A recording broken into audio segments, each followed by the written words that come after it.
Good afternoon बेटा। पिछली जो ऑनलाइन क्लास थी हमारी थर्सडे तक लगी थी, उसमें हमने नीति के जो दोहे हैं, रहीम जी के दोहे, इसको हमने एक्सप्लेन किया था पार्ट 11 में। सारे दोहे आप समझ में आ गए थे। ओके, इनके जो अर्थ है, ये जो दोहे दिए आपको आपकी जो एनसीईआरटी बुक में इसके अर्थ भी देख सकते हैं। और जो वर्ड मीनिंग है, वर्ड मीनिंग के जरिए यदि आप देखेंगे तो आपको जल्दी और आसानी से समझ में आएगा। आज इसके जो प्रश्न अभ्यास है, एक्सरसाइज है, उसको हम देखते हैं। तो एक्सरसाइज में देखिए प्रश्न अभ्यास जो दिया है दोहे से, तो इसमें जो प्रश्नों के उत्तर है आपको केवल एक ही दिया है जो दोहे से लिखा हुआ है ना, दो पाठ में दिए गए दोहों की कोई पंक्ति कथन है और कोई कथन को प्रमाणित करने वाला उदाहरण। तो इन दोनों प्रकार की पंक्तियों को पहचान कर अलग अलग लिख लियो। तो यहाँ पे दिया है कि पाठ में से आए पहले एवं दूसरे दोहे में केवल कथन है, उदाहरण नहीं। तीसरे और पांचवें दोहे में कथन के साथ साथ उदाहरण भी, जैसे कही रहीम प्रकाश हित संपत्ति सही जान, है ना। मतलब क्या कर रहे हैं रहीम जी, यहाँ पर आपको उदाहरण दे रहे हैं, एग्जाम्पल दे रहे हैं, जो क्या करता है, प्रमाणित करता है। आप इसको एनसीईआरटी बुक से देख सकते हैं और उसको पढ़ लीजिए। प्रश्न नंबर 2 देखिए, रहीम ने क्वार के मास में, क्वार का महीना जो अभी चल रहा है ना, अभी भी क्वार चल रहा है, इसमें गरजने वाले बादलों की तुलना ऐसे निर्धन व्यक्तियों से क्यों की है जो पहले कभी धनी थे। बीती बातों को बताकर दूसरों को प्रभावित करना चाहते हैं, है ना। कौन? निर्धन जो व्यक्ति है वह। दोहे के आधार पर सावन के बरसने और गरजने वाले बादलों के विषय में आप क्या कहना चाहेंगे। तो जिससे यहाँ पर दिया है कि रहीम ने क्वार के महीने में जो गरजने वाले बादल होते हैं उनकी तुलना लोगों से की है, उन लोगों से की है जो क्या है, गरीब है, लेकिन पिछली बातों को क्या करते हैं, वह लोगों को प्रभावित करते हैं। उस प्रकार से जिस प्रकार क्वार के बादल जल विहीन होते हैं, उनमें जल भरा नहीं होता, लेकिन क्या करते हैं, धोती गर्जना ही वह करते हैं, उनसे बारिश इतनी अच्छी नहीं होती। पर सावन भादों के बादल जैसे बरस नहीं सकते, इस प्रकार सावन के बादल बरसने वाले तथा क्वार के बादल खाली होते हैं। अब हम इसमें आगे देखते हैं, दोहों से आगे। तो दोहे से आगे में क्या दिया है, नीचे दिए गए दोहों में बताई गई सच्चाइयों को यदि हम अपने जीवन में उतार लें तो क्या लाभ होंगे, सोचिए और लिखिए। तो जैसा कि हम सभी को पता है, जो दोहे होते हैं, अब इतने बड़े जो महापुरुषों के द्वारा लिखे गए हैं, तो उनके समय में जो घटनाएं घटित हुई है ना, और जो व्यक्तियों का स्वभाव होता है, व्यक्ति का नेचर होता है, उस आधार पर भी जनमानस के लोग और जैसी परिस्थिति और समय रहता है उसके आधार पर ही लिखे जाते हैं, उनके आधार पर ही बताए जाते हैं। तो ये जो दोहे होते हैं, कविता की पंक्तियाँ होती है, जो हमको क्या करती है, हमेशा कुछ न कुछ एक जो नई सीख है, नई शिक्षा है, वह देने का प्रयास करती है। उनके द्वारा हमेशा हमको क्या करती है, नई चीज़ें सीखने को मिलती है। तो इन दोहों को क्या बताया गया है कि जो सच्चाई है, एक प्रकार की सच्चाई है जो खरी खरी हमको इन दोहों में दिखती है।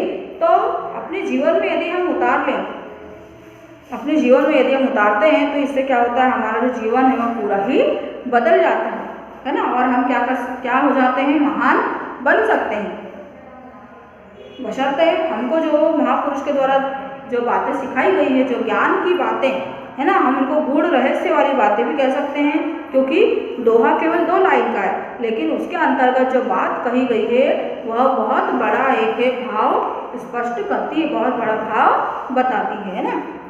तो हम देखेंगे कि यदि जैसे यहाँ पर लिखा है कि तरवर फल नहीं खात है ना, सरवर पियत न पानी से, नदी का पानी होता है, तालाब का पानी होता है, पेड़ होते हैं हमारे आसपास, कितने पेड़ है ना, और हम कितने ही पेड़ों को देखते हैं जो क्या होते हैं, अपने फल जो है स्वयं खाते हैं, नहीं खाते, कभी नहीं खाते हैं ना ही वो क्या करते हैं कि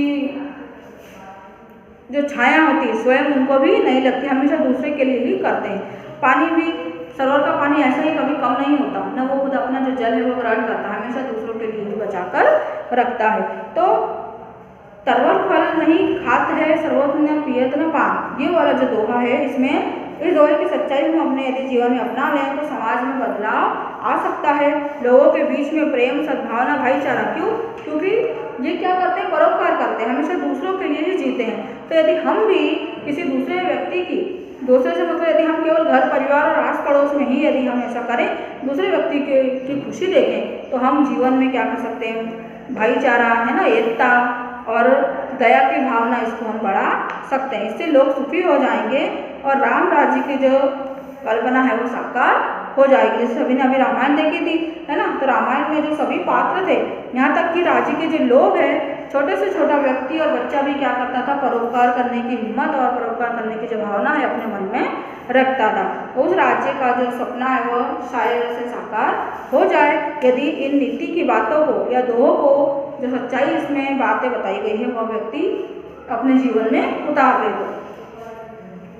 अब एक और लास्ट और यहाँ पर दोहा दिया गया था कि धरती किसी रीत है ना, धरती किसी रीत है, शीत घाम और मेघ जैसी परे सो सही रहे त्यों रही व्या दे। मतलब जो प्रकृति का नियम का नाम बताया गया था कि वह क्या करती है, धूप गर्मी बारिश जो है एक के बाद एक चलती रहती है वह, और खुद भी अपने ऊपर हैं, खुद भी अपने ऊपर लिए सब क्या करती है, बारिश पानी और धूप को सहन करती है। तो ये जो सच्चाई है उसके बारे में हमको यह सीख मिलती है कि पृथ्वी किस प्रकार सहनशील है ना, कितनी सहन शक्ति, सहन करने की क्षमता उसके मन में है। उसी प्रकार से व्यक्ति भी क्या कर सकता है, तीनों मौसमों से हम ये देख सकते हैं कि सुख और दुख है जो जीवन में लगे रहते हैं, तो उसी प्रकार व्यक्ति को भी सीख उससे लेना चाहिए। क्योंकि जो सारी ये परिस्थितियाँ हैं सुख और दुख की, वह एक जैसी नहीं रहेगी हमेशा, कभी ना कभी तो क्या हो जाएगी, बदलेगी। तो हमको भी क्या करना चाहिए, सबको सहन करने की क्षमता जो है अपने में मन में रखना चाहिए।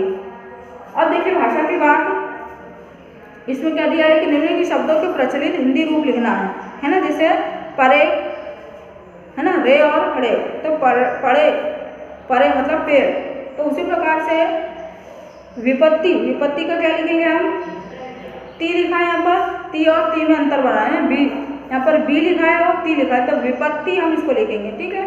उसके बाद यह है बादल मतलब क्या बोला गया है, बादलों को बोला गया है। मछली, री का क्या हो जाएगा यहाँ पर, ली, मछली।